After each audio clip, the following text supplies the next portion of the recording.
Shabbat Shalom, family. Shabbat Shalom. Hey, family. We are blessed to be back for another week, family.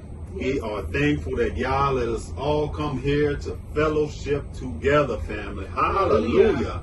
He let us see another week, family. What a blessing. What a blessing.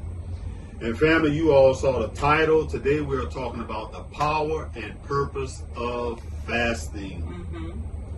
Family, this message is going to be important. It's going to be deep, especially coming up on the heels of our community fast. This going to be a deep revelation for a lot of people. So we definitely want y'all to stay tuned. Definitely those that's participating in the fast, we're going to give more details at the end of this message. So stay tuned until the end, and we're going to share the details of our community fast. Right, family? So this message is going to be deep, family. And you know, we've done a lot of fasts. We've done our own personal fasts. And each time we do these things, we do the fast, right? We get deeper and deeper revelation, right? And that's why we're also on here promoting fasting, family. And we've done a message a while back, probably a year or two ago, about fasting. And we always refer people to that message. So we said, you know what? Y'all's putting it on our heart this time to do another message on fasting and the importance of it, family. So we're going to make some deep connections and show what's the purpose of a true fast, right? How we are really supposed to be doing these fasts. Right. And this particular message is for everyone. It's not just the people who's going to be participating in the fast with us. This message could be a good message for everybody. About fasting. So I just wanted to say that too. And we know some people too can't do the fast because they may be doing the Passover this week. As we said before, there's different times that people do them. So we do notice that there's some who's doing it this week. Right. You know, some already did it and some will be doing it, you know, another time this week. But I just wanted to mention that. So this is a good message for everyone. Everyone at any time. Regardless of what time of year it is. Right. It's going to be deep revelations, family. So I want to share kind of the key verse, and this is a verse that our son likes to say. So he's watching too. He's one of the moderators. Rashid, this is one of his favorite verses. He said, it's Matthew 4:4. It says, man shall not live by bread alone, but by every word that proceeds from the mouth of Yahuwah. And that's a scripture we like to quote too when we're going through our fast. We're like, man shall not live by bread alone. Because your appetite, your stomach want to tell you, focus on food. But nope, the scripture tells us, family, to live by the bread, to live by the word that proceeds out of the mouth of Yahuwah. So we want y'all to think about that, family. But as I was doing this study, family, as we were doing the study, I began to realize that when we're doing these fasts, Yah is trying to teach us something. There's a deeper meaning behind fasting, right? Because a lot of people think when I'm fasting, I just got to deny myself food, I got to deny myself drink, and that's it. But no, he's actually trying to teach us something. And what I've learned is that he's teaching us to operate in the fruit of the Spirit. He's teaching us to crucify the flesh, family. So we got to think about that. Let's kind of read Galatians, the fruits of the Spirit. Let's kind of go over that right quick. Galatians 5, starting at verse 22. It says, but the fruit of the Spirit is love, joy, peace, long-suffering, kindness, goodness, faithfulness, gentleness, self-control.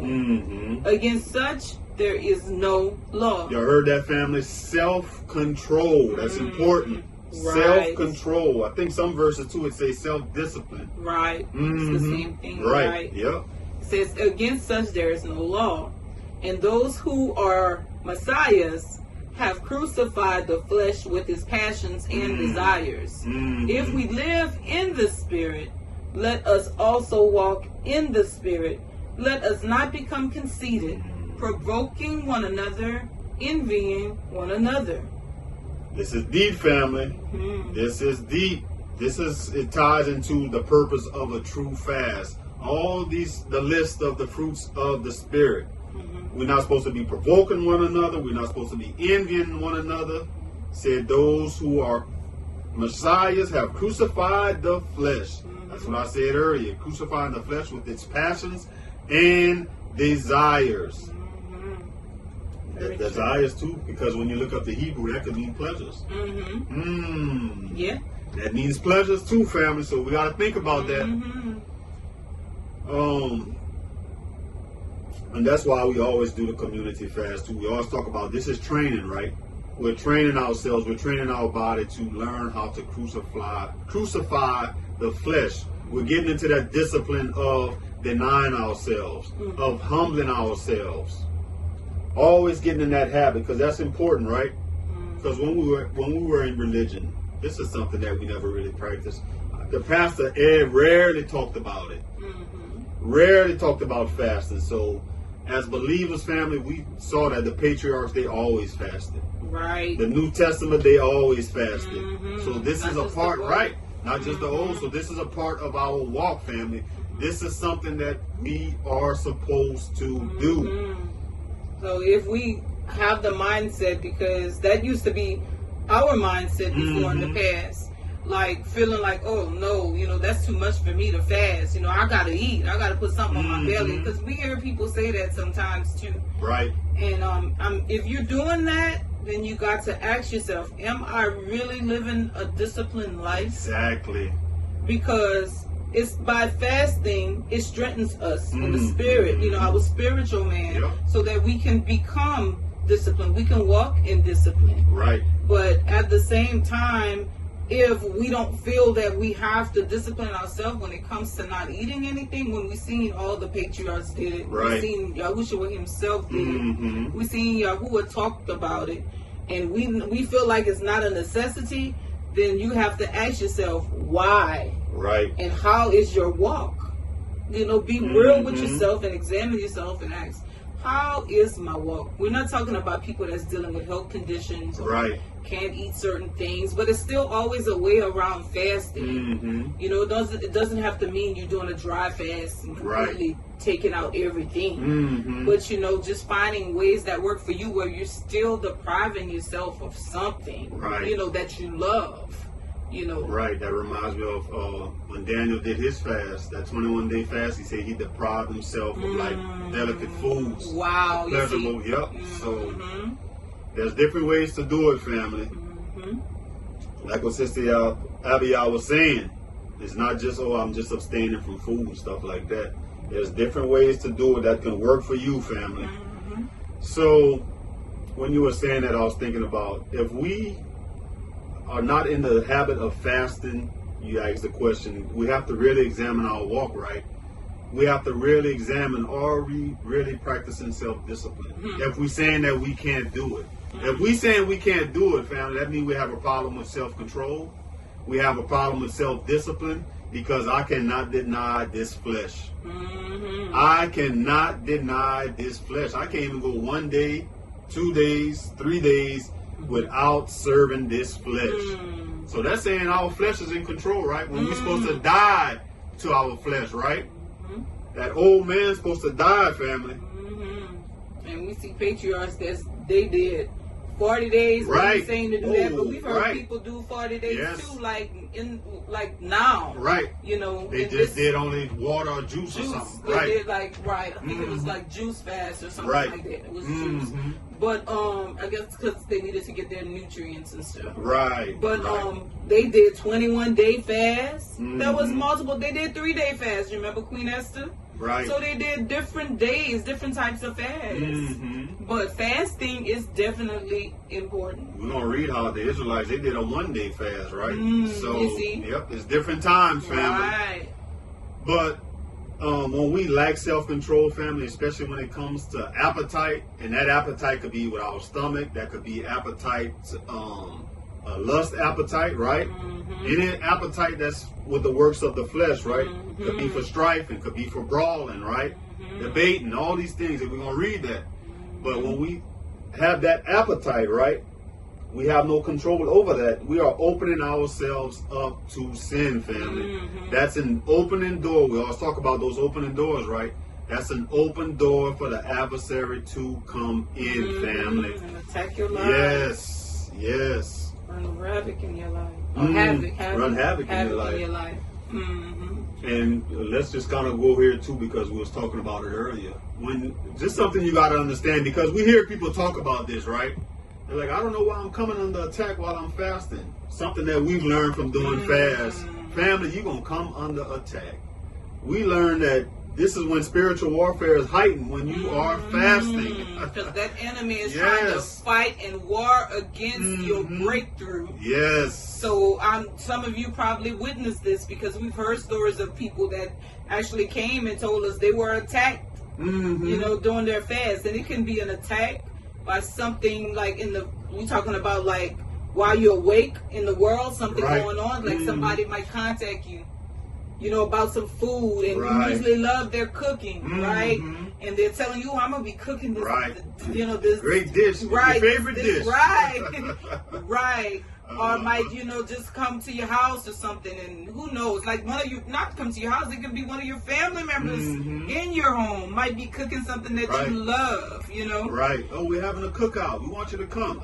All of that. And then they have people too who sometimes are attacked. It could be like dealing with spirit, it can be lust, just getting out the house and stuff, and you getting attacked, because now the world we live in, it's barely any modesty, you know, so it's real crazy. Now it's getting worse and worse everywhere.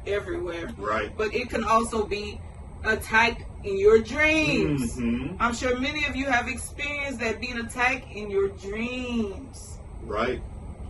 Yeah, we got to think about that, family. So we are going to get attacked when we are fasting, family. That comes with the territory. Like what you said, that really the enemy is just trying to get us to doubt. He's trying to block our breakthrough. And let's say this too, because when we fasting, we've noticed that a lot of our breakthroughs come from fasting. A lot of times we just have to be careful and be aware that this is the enemy's attack.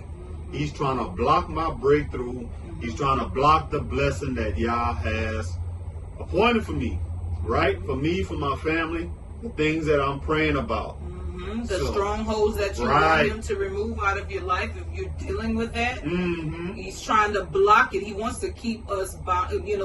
He wants to keep believers bound and in bondage. But Yahuwah came that we may have life and have it abundantly, and to set the captives free, But he is trying to war and fight against that. And it's really about what you're going to listen to. Because remember, it says in the word, it tells us, it talks about faith, how important it is to believe. And it says that if we doubt, it can actually prevent the breakthrough. You know, it says if you do not doubt in your heart, then it will happen for you. So the enemy's job is to create doubt. And sometimes he'll come in a lie, with lies in a dream, and to try to make you believe that, you'll never get that breakthrough. And make you believe that you're fasting in vain. Because they have some people that'll just give up and say, well, I don't want to deal with that. It's too hard. I'm dealing with these attacks. Maybe Yah's not talking to me anymore. But it's really not that. Yah could also be showing you what is attacking your life. So when you think it's the adversary trying to curse your life, it could be Yah allowing that to show you what is attacking you, and the very things that you need to pray against while you're fasting, and even while you're not fasting. Pray against those things. But you have to believe that you already have the breakthrough. Like even when the adversary try to lie, you have to believe that, you a liar and the father of lies. Only the adversary comes to kill, steal, and destroy. Yah came that I may have life and have it abundantly. You speak life over yourself in those moments. Absolutely.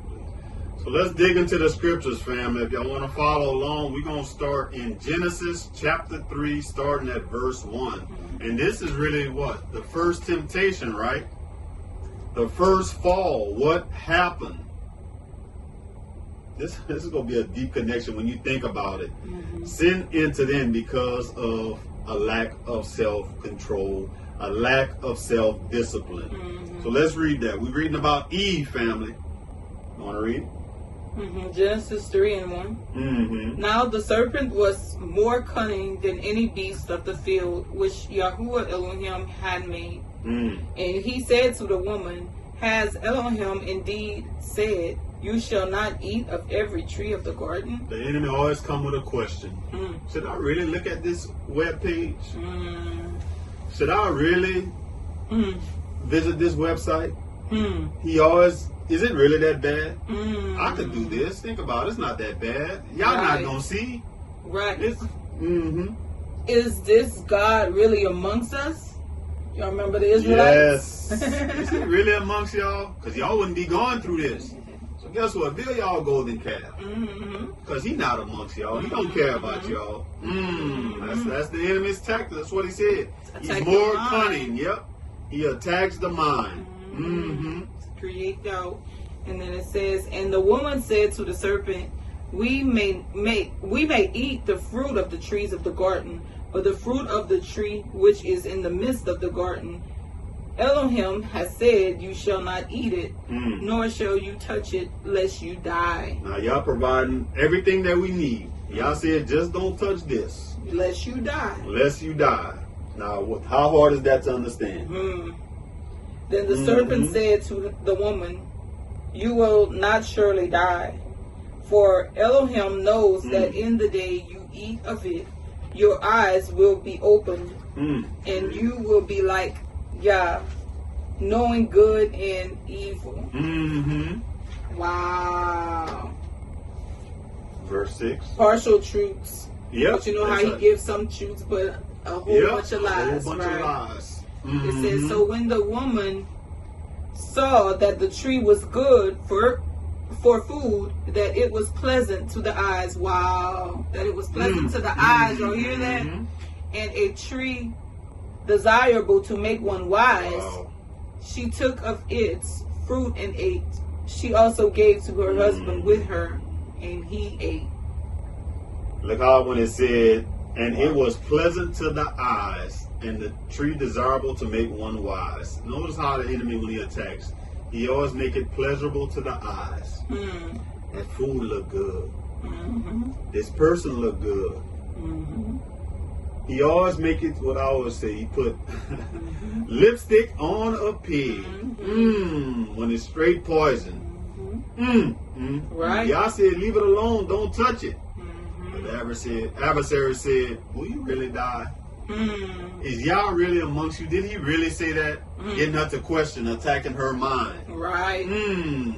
But we see, family, her fall began with her appetite. She had no self-control, no self-discipline. Exposed herself. What if she could have said, you know what, I'm not hungry. Y'all say I can have all this other stuff. Right. If I want to eat, I can go eat this other stuff. This I don't have to touch. And I don't need all of that wisdom. Exactly. All of that wisdom belongs to Yah. Yes. I don't need it. If he didn't give it to me, it's for a reason.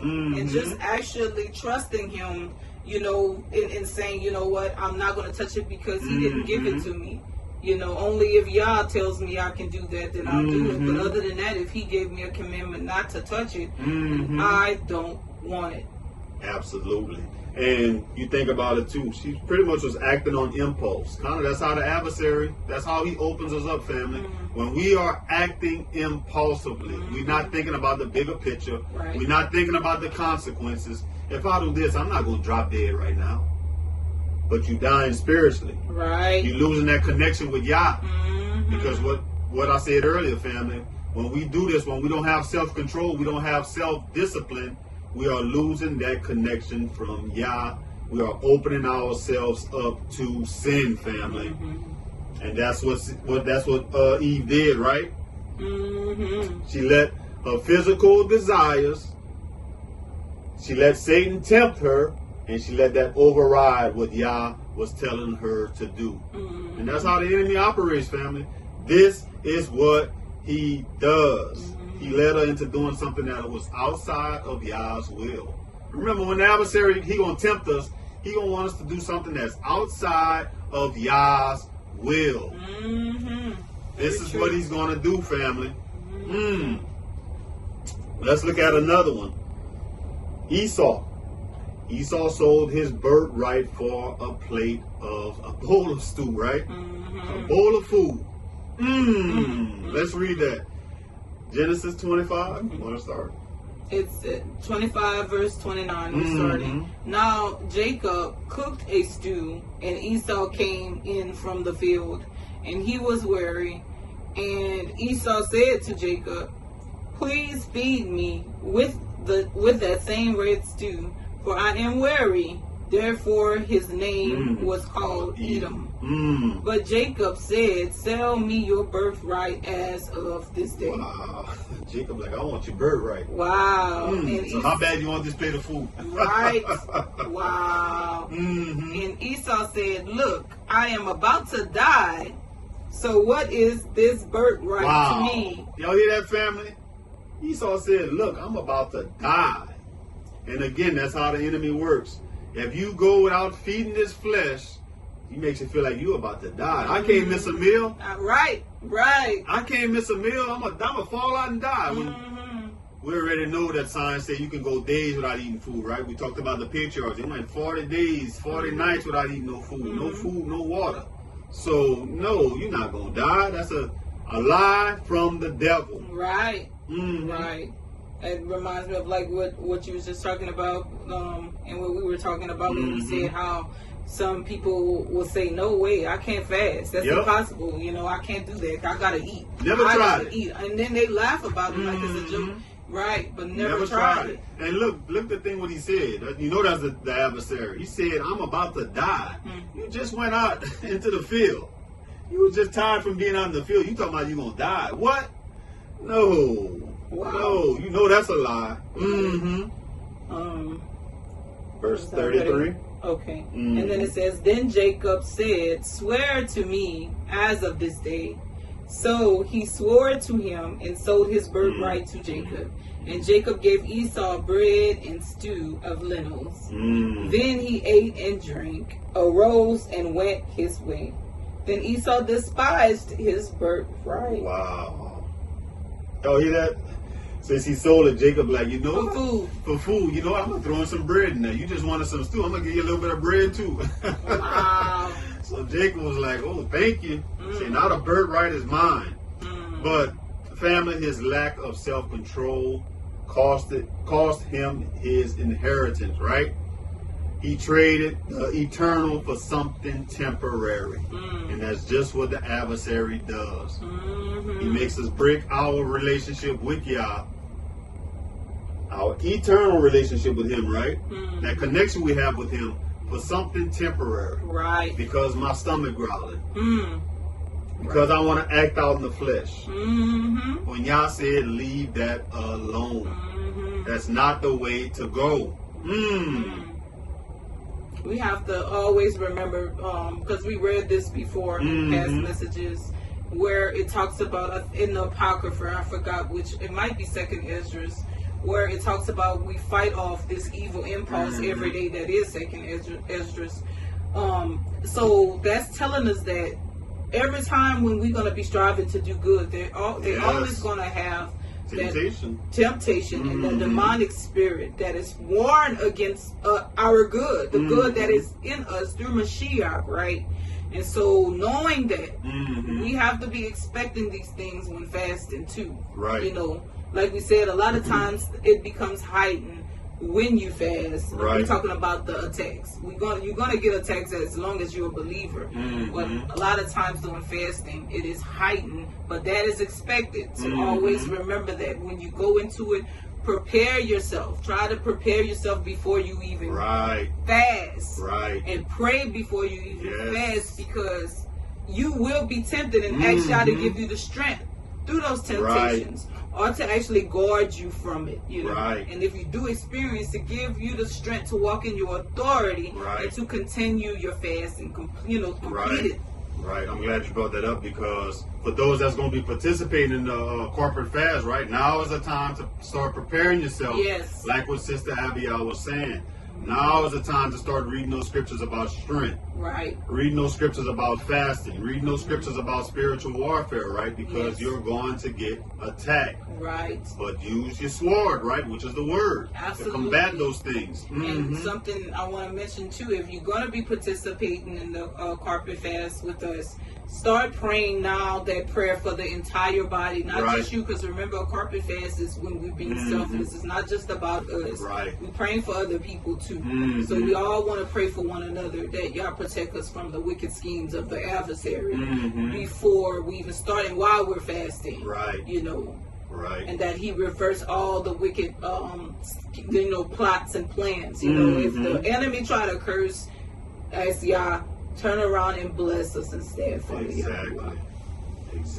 So, family, this is the importance of fasting, right? Because we don't want to be like Esau, selling ourselves out of Yah's eternal kingdom, right? For something temporary, for something that the adversary, the devil, he hoodwinked us about, right? Same thing what he did to Eve.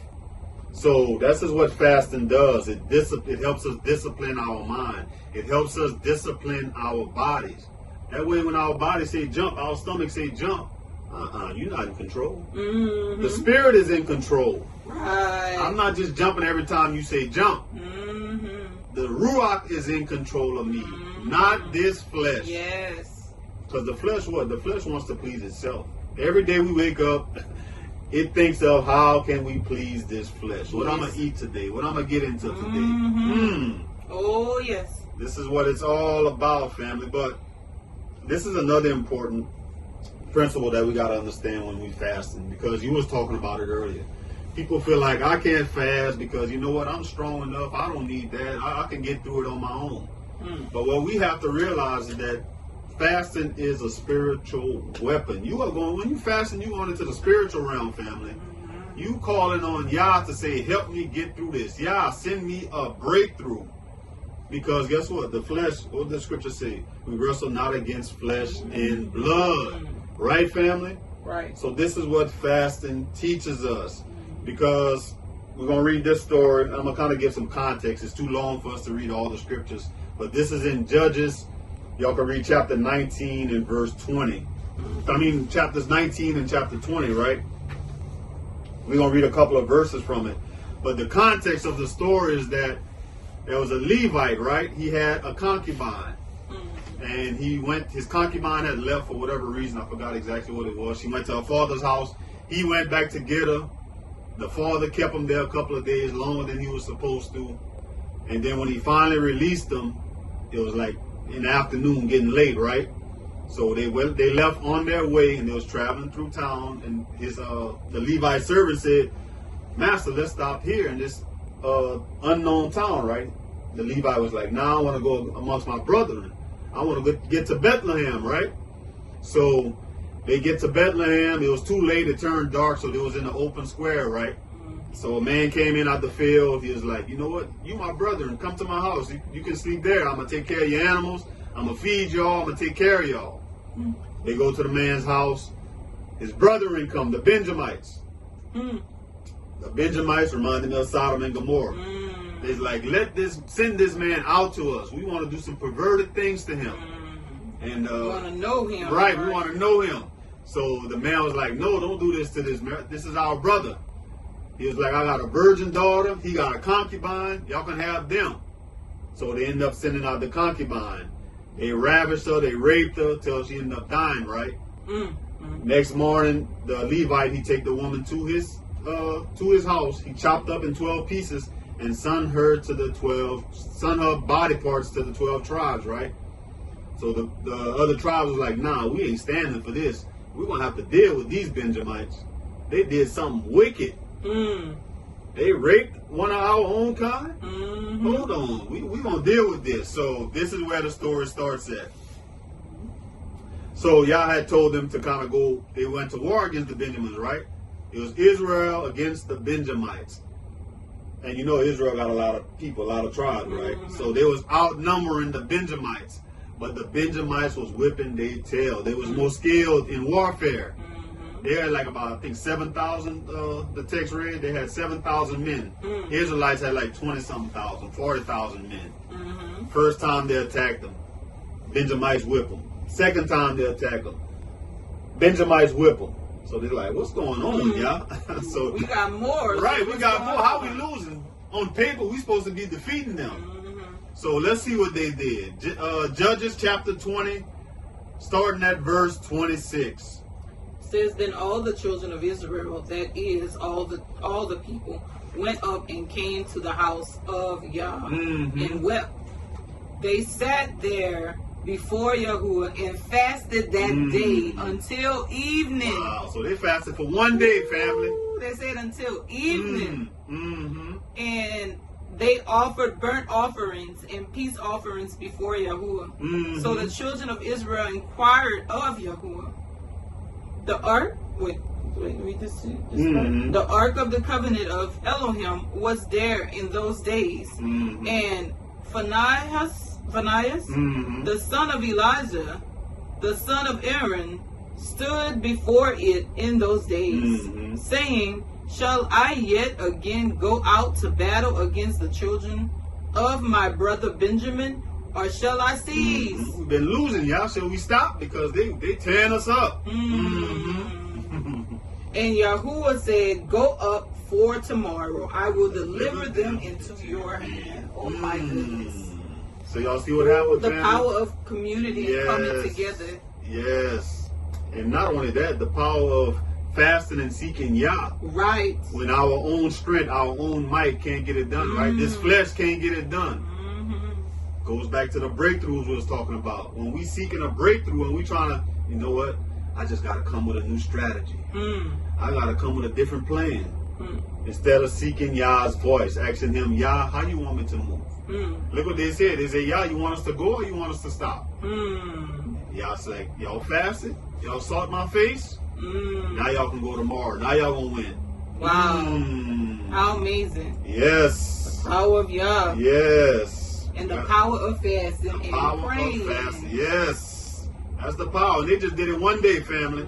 And weeping too, because it talks about that too when we weeping, and it's from a sincere place. Yes. They said they wept while they fasted and prayed. Right. And he heard them, right? So that's deep, family.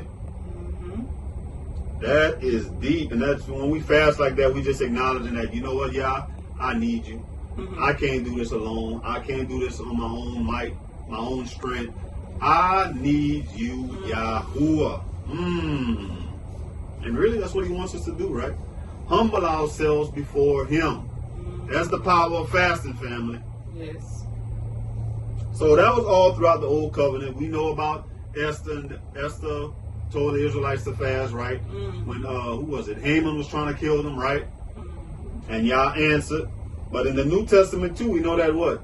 Yahushua, when he fasted 40 days, 40 nights, what? He was able to resist the devil, right? Satan tried to tempt him too. He's like, nope. Yahushua was like, I'm built for this. And he hit him with the word each time he tried to tempt him, right? Let's look at Moses. Moses, when he got the 10 Commandments, he fasted. He fasted, family. This is when he received the law. He went up to the mountain, fasted 40 days and 40 nights. That's deep. Right. So we see when they want a breakthrough, they want some type of revelation, they fast, family. Let's look at even in Acts, Paul. All of them was fasting. Yeah. Acts 13. I'll start at verse 1. We're going to read Acts 13, 1 through 3. It says, now in the assembly that was at Antioch, there were certain prophets and teachers, Barnabas, Simeon, who was called Niger, Lucius of Cyrene, Manaen, who had been brought up with Herod, the tetrarch, and Saul, as they ministered to Yahuwah and fasted. Y'all hear that, family? They ministered and fasted. The Holy Spirit said, now separate to me Barnabas and Saul. If Saul is talking about Paul, right? For the work to which I have called them. Then having fasted and prayed and laid hands on them, they sent them away. So before they took on a big challenge, all right, did something important, they fasted. Right. How many of us are doing that before we're doing something big? Right. Before we asking Yah moving our lives, are we fasting? Or we just doing it on our own and say, you know what, it's going to work out for the best. Right. We see that's what they was doing, family. They were fasting to Yah. So, Brother Rashad, Sister Abiah, what's a true fast? That's what y'all was talking about at the beginning. Y'all was saying about there's power in doing a true fast. And this is something that we just came into the revelation too as we've been doing these fasts, right? Fasting requires us to do some things. Because when we fast, we think about, I just have to refrain from food. I have to refrain from drink. It's all about me. But no, when y'all saying you're doing a true fast, it's not about you. He gonna lay out what we have to do, family. And y'all listen closer to this because this is gonna help a lot of people. Let's read Isaiah 58, family. Want to start? Starting at verse 1. Say, cry aloud, spare not. Lift up your voice like a trumpet. Tell my people their transgression, and the house of Jacob their sins. Yet they seek me daily, and delight to know my ways, as a nation that did righteousness, and did not forsake the ordinance of their Elohim. They ask of me the ordinances of justice. They take delight in approaching Elohim. Why have we fasted, they say, and you have not seen? Wow. Why have we afflicted our souls, and you take no notice? So they fasting and asking y'all, why are we fasting and you're not even answering our prayers? You're not even noticing us? Right. Like, man, we doing these fasts for nothing. Because you're not answering us. You're not hearing us. Listen to what y'all gonna tell them.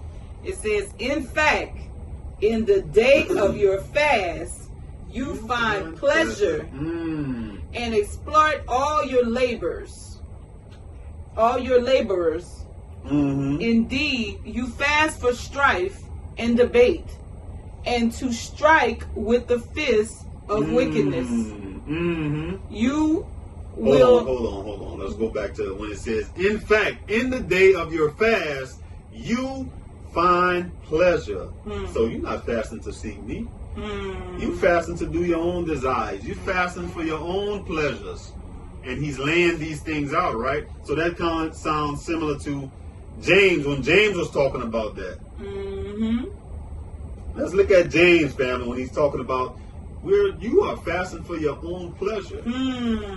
Let's look at James 4, starting at verse 1. It says, where do wars and fights come from among you? Do they not come from your desires for pleasure that war in your members? Wow. Do they not come from your desires for pleasure that war in your members? See, that's pleasure that's in your flesh. Wow. Wow. You lust and do not have. You murder and covet and cannot obtain. Remember, when it's probably not even talking about murder, killing, because Yahuwah said when you hate your brother, right? You murder him. You already murdered him in your heart. Right. So it's talking about a spiritual murder in that sense, right? It says you fight and war, yet you do not have because you do not ask. You ask and do not receive because you ask amiss. Wow. You ask wrongly. Wow. That you may spend it on your pleasures. Man, it sounds like James repeating what they talking about in Isaiah. Absolutely. Wow. Matter of fact, you just want to read some more? You want me to finish just to kind of compare it? No, you can read it. Go ahead. It says, in fact, in the day of your fast, you find pleasure and exploit all your laborers. Indeed, you fast for strife and debate. Yep. That's what it was talking about. Yes. It says, and to strike with the fist of wickedness. Wow. That goes back to when it said you murder and covet and cannot obtain. You fight and war. Wow. You will not fast as you do this day to make your voice heard on high. They was talking about that right there in James. Yes. Same thing. The same thing. They were doing it then. Yep. Let me continue reading at verse 4. It says, adulterers and adulteresses, do you not know that friendship with the world is enmity with Yah?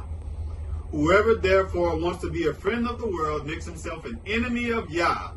Or do you think that the scripture says in vain, the Spirit who dwells in us yearns jealously? But he who gives more grace, therefore he says, Yah resists the proud, but gives grace to the humble. This is what Yah wants from us, family, when we're fasting. It's tying in exactly with Isaiah 58. Y'all not fasting because of me. Y'all not humbling yourselves before me. Y'all fasting to debate. Y'all fasting to strife. Y'all fasting to seek after your own pleasure. That y'all fasting ain't got nothing to do with me. And as I was reading that too, I was like, you know what? That sounds like all that stuff they laying out. That sounds like works of the flesh. Yeah. We read about the works of the Spirit already, right? Let's read Galatians 5, starting at verse 19. Let's lay out the works of the flesh. You want to read that? It says, now the works of the flesh are evident, which are adultery, fornication, uncleanness, lewdness, idolatry, sorcery. Y'all listen to this, family. Hatred. Isaiah 58. Contentions. You remember the contentions? Yep. Jealousies. Outbursts of wrath. Selfish ambitions. Wow. Remember it says you asked to spend it, to spend it on your passions. Yep. You asking me for these prayers and these things because you want to spend it on your passion. And Isaiah 58 says too, in fact, in the day of your fast, you find pleasure. Wow. Yep. So it says selfish ambitions, dissensions, hearsays, envy, murders. Wow. Drunkenness, revelries, and the like, of which I tell you beforehand, just as I also told you in time past, that those who practice such things will not inherit the kingdom of Yah. So when they was fasting, they doing the works of the flesh. And this is something that we realize too. And we want y'all to understand this, family. Especially when we're fasting. We're not supposed to be doing these things, period. But especially when we're fasting, we're not supposed to be debating, strifing, having contentions, none of these things. And you know what, too? This just reminds me. Well, actually, you see how Galatians 5:19, when we was reading the works of the flesh, and in the past we've mentioned that a lot of what Galatians 5 talks about is actually coming from the Old Covenant scriptures. Right. And we literally just seen a lot of the things that Yah was speaking of was the works of the flesh. A lot of them that we were reading. Yep. So this is where all of this is coming from. When Galatians 5, 19 through 21 was quoted, that was all some things that was coming from the Old Covenant scriptures. But this is what we often say, the spiritual aspect of things, the things that touches the hearts, the things that the works of the, how can we say that? The things that come from the heart. Right. Come from the heart. And that's what we've been saying throughout all our lessons, family. We're saying that Yah was always trying to teach, and this is what he's trying to teach them from the beginning. Right. Walking in the Spirit. This is what we say when he says he wants that heart. Right? These are the things that he wants. Right. Deep. So how you do it? What's the way to do the fast correctly? Let's see. He gonna lay it out, family. You want to keep reading verse 5? Okay, it says, is it a fast that I have chosen? A day for a man to afflict his soul? Is it to bow down his head like a bulrush and to spread out sackcloth and ashes? Would you call this a fast and an acceptable day of Yahuwah? Is this not the fast that I have chosen? So he's saying the fast y'all doing, y'all making it about yourself. Putting on your sackcloth, you're doing all these things. You're bowing your head down. Show, making a show. Yes. Going back to when it said, what's that when it said, in the works of the flesh, selfish ambitions. Wow. Go ahead. You keep going. You can actually look at it as idolatry too. Right. Making it about you. Making it about you. That's really what he's saying. You're making it about you. Yes. That can create idols in our lives. Like we mentioned this before too, that we can be our own idol if not careful. Yes. But it says It says, is this not the fast that I have chosen? To loose the bonds of wickedness. This is telling us what fasting does. Yes. This is why fasting is indeed important. It says to loose the bonds of wickedness, to undo the heavy burdens, to let the oppressed go free, and that you break every yoke. Is it not to share your bread with the hungry? That's deep, family. It says, and that you bring to your house the poor who are cast out. When you see the naked, that you cover him, and not hide your face from your own flesh. Oh, you can stop right there. Let's break that down a little bit. I was trying to look up that word. Say like a bull rush. Let's see what that means. A rope, a bull rush is the rock. That word bull rush kind of means like a plant, like a branch or something. So it's kind of what he was saying, like bowing down. But no, this is deep what you just read when it said, loose the bonds of wickedness. That's the importance of a fast, family. When we can't break free from things, right?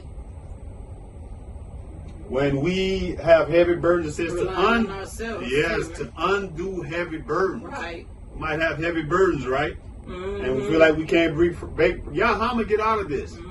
I say fast. This is what the importance of fasting. This is what a fast can do. Right, fasting and praying. Because remember too, in the New Covenant scriptures, when Yahushua instructed the disciples that the only way for that person that was possessed with these demonic, forces, these demons, the only way for them to get delivered was by fasting and praying. Sometimes you have to fast and pray for a certain type of deliverance, because we've seen it in scripture, right? When they was instructed fast and pray over this right here, because this one's going to need some fasting and praying, right? So sometimes it is a requirement. If you see that something continuously keeps reappearing in your life, like some type of a stronghold, then sometimes you have to fast and pray over that thing. No, you have to fast and pray, not sometimes. Yes.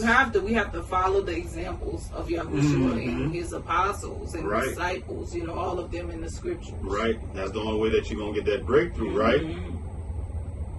It says to undo heavy burdens, to let the oppressed go free, and that you break every yoke. So that goes back to when it says that they was brawling with their brothers, right? They was putting extra labor on their servants, right? Like y'all taking a break, but why you not letting your servants take a break? You putting all kind of heavy burdens on them. So family, when we fast, and we're not supposed to be putting all kind of heavy burdens on others. Wow. Y'all think about that. Wow. And we taking a break. I'm gonna relax, but then you got to do all of this. Right. Wow. It says to let the oppressed go free and to break every yoke. Now, verse 7 is deep. I want y'all to think about that, family. It says, is it not to share your bread with the hungry, and that you bring to your house the poor who are cast out? When you see the naked, that you cover him, and not hide yourself from your own flesh? Now we know, right, they was in community at that time. They was amongst their brothers and sisters, right? So it's not like today where you can know, let me just bring a stranger into my house, right? You have to know, you have to discern. You have to use discernment with that, doing something like that. But that's not stopping us from helping the poor, right? They always have somebody. Yes, that's always in need. This is what we're supposed to be doing, sharing our bread. All the meals that we're missing, right? We're supposed to be helping out others. Sharing our food with them, right? Whether it be if you can give them food or monetary donations to them, where you can help for them to eat, But definitely, that's important to y'all. That's what he's saying. That this is the true fast that I require. That's being selfless. You're supposed to exactly. But this is saying humility and to be selfless. And not making it about us, right? When we're fasting, we're not supposed to make it about us. This is what Yah is laying out. He's saying, look out for others. Humble yourselves. Absolutely. Humble yourselves. But he's just saying that the rich supposed to do that. He said everybody got to do it. It don't matter. This is not just for the rich. It's not for the poor. Because remember, we read about the poor widow, right?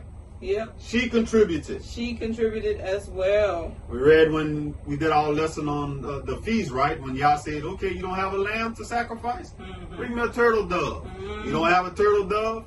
Bring me a tenth of a grain. Mm-hmm. Or a tenth of flour, I think he said. But you got something. Like you got to bring something. You got to bring something. You got to bring something. He was teaching every one of them not to be selfish and to be selfless. Absolutely. So that's deep. So let's look at this, because this aligns with Proverbs, right? When it's saying looking out for the poor, looking out for others, right? Mm-hmm. Well, how does y'all look at that? Proverbs 21 verse 13. Mm-hmm. It says, whoever shuts his ears to the cry of the poor will also cry himself and not be heard. Mm-hmm. So this is what y'all saying that we're supposed to be doing in our fast. We're not supposed to shut out the cries of the poor, right? We're supposed to be looking for opportunities to help them. Let's look at this other scripture that talks about giving to the poor, family. Let's look at Psalm 41, verse 1. It says, blessed is he who considers the poor. Yahuwah will deliver him. Wait, what you mean? Oh, you're not reading this anymore? Oh, I'm sorry. Psalm 41 verse 1, it says, blessed is he who considers the poor. Yahuwah will deliver him in time of trouble, family. So giving to the poor is important.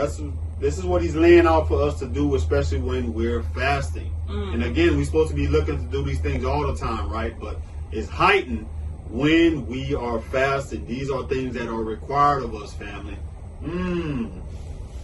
You want to continue reading Isaiah 58? We're at verse 8 now. Let's see when we do these things, what's going to happen for us, family. Yeah, I'm not getting a breakthrough. My prayer's not getting answered. Well, we do when I'm fasting. My prayer's not getting answered when I'm fasting. But when we do these things when we fasting, let's see how he going to answer us. What's going to happen to us? It says, then your light shall break forth like the morning. Your healing shall spring forth speedily, and your righteousness shall go before you. Pause right there. He said, your healing shall spring forth speedily. Wow. God, I want healing over my body. Are we doing these things that he's required? Heart? Exactly. He said, if we do how he lays it out, he's going to send healing upon us. He says, speedily. Speedily. It's going to come quickly. And your righteousness shall go before you. The esteem of Yahuwah shall be your rear guard. Shall be your protection. Then you shall call, and Yahuwah will answer. You shall cry, and he will say, here I am. That goes back to Psalm 41 and 1. It says, if you take away the yoke from your midst, the pointing of the finger, and speaking wickedness, if you extend your soul to the hungry, and satisfy the afflicted soul, then your light shall dawn in the darkness, and your darkness shall be as the noonday.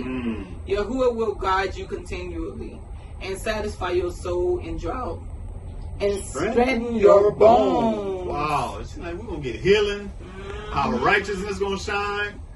All kind of breakthroughs. All kind of breakthroughs going to happen when we do a true fast according to how Yah lays it out, family.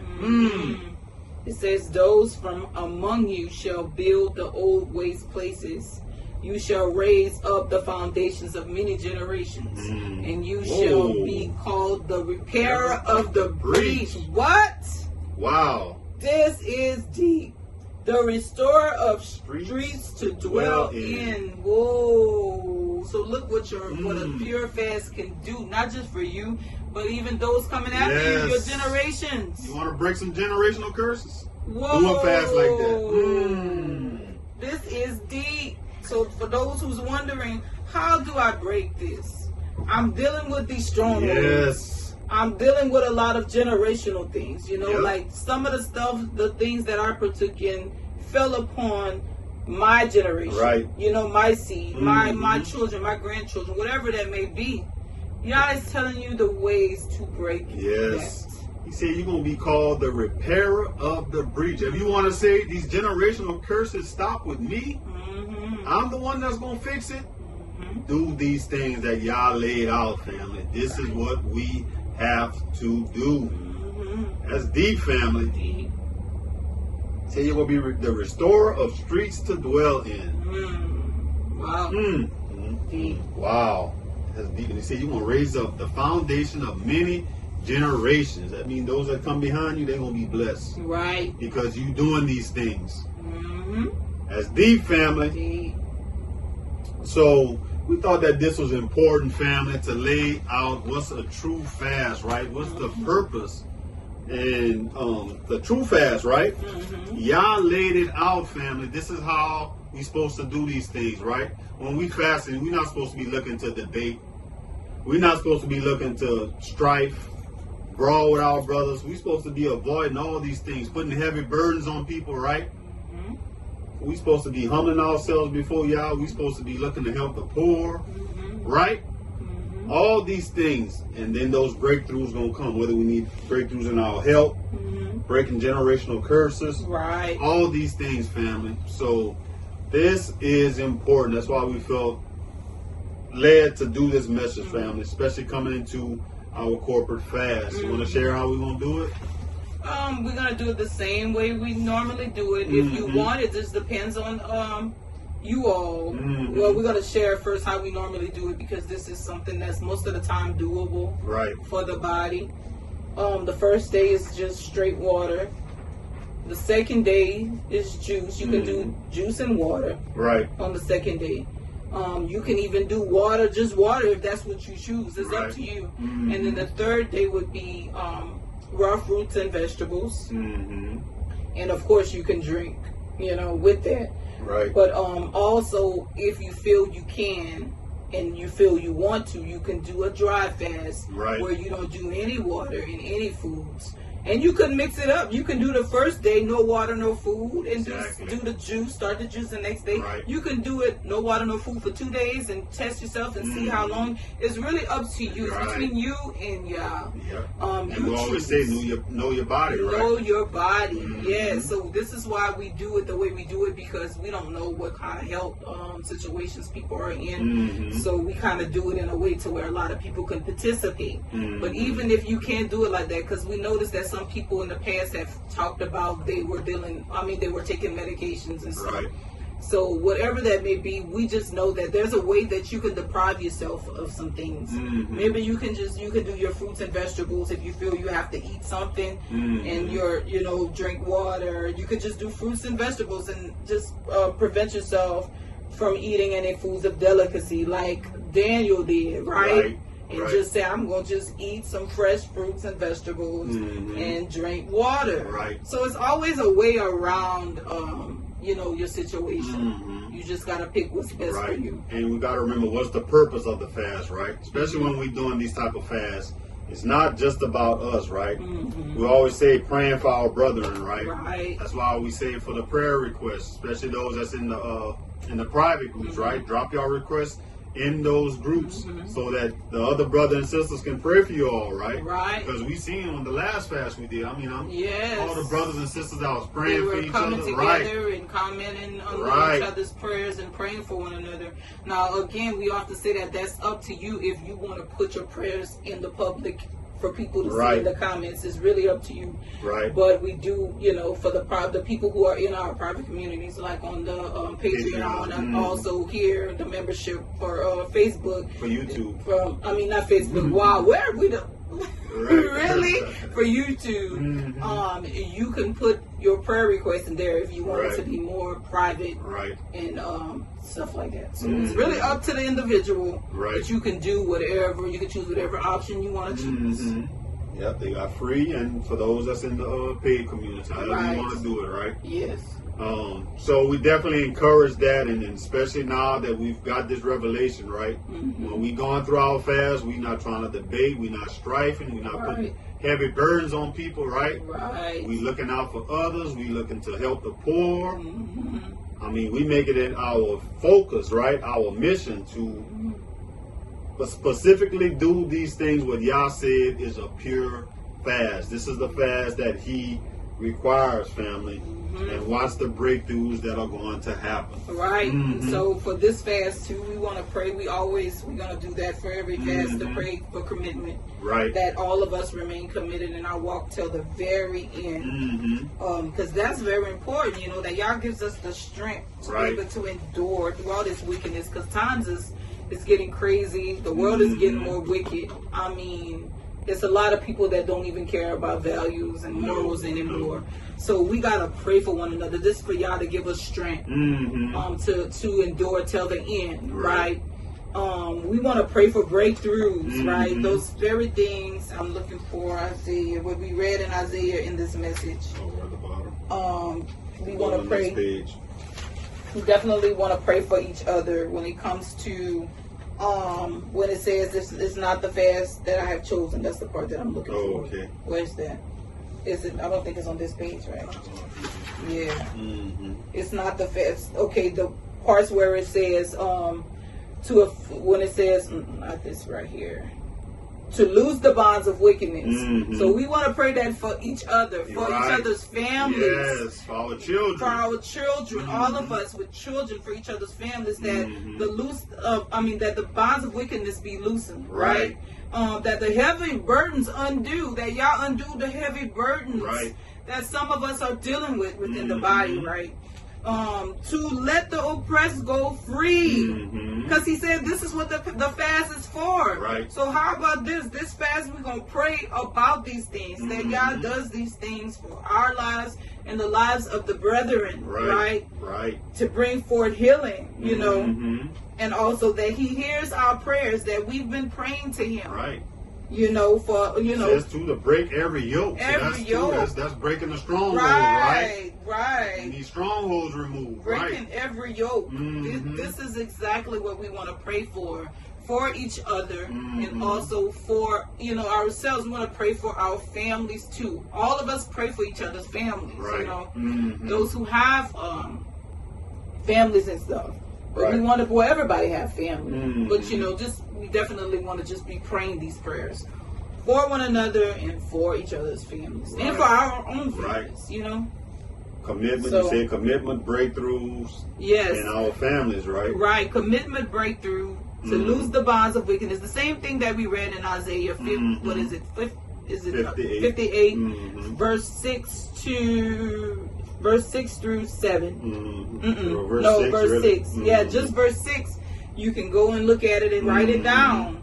And those are the very things that we want to pray about. Because we know a lot of us, we have family members, right, that's dealing with addiction, that's dealing with strongholds. We want to release those burdens off of them. We want to pray those yokes off of them, right, that they get free. Right, but remember what we read. It starts with us. Because it actually told us that we can actually help them. Exactly. By doing a pure fast. So I just wanted to mention that. Yes, so, and why we do these corporate fasts, family, because, again, we saw Esther them do it, we saw Ezra them do it, but Yahushua also said, too, where 2 or 3 are gathered, there he is amongst us. So there's power in numbers, family. Yes. So, and another thing, too, is a lot of people, they can't continue a fast by themselves. They can't complete it. So when we're doing it as a group, we've heard a lot of comments from people. They said, this is my first fast I completed because I know my brothers and sisters are doing it with me. Right. Hallelujah. Hallelujah. I definitely want to say this. I should have said this first. We want to pray for protection while we doing this fast. Because a lot of times the enemy will try to come in. Just prepare yourself. We already talked about it, that you may be tempted, whatever the situation might be. But we want to pray for protection over this fast. So pray for one another that Yah protects each and every last one of us while we do this fast from the wicked schemes of the enemy.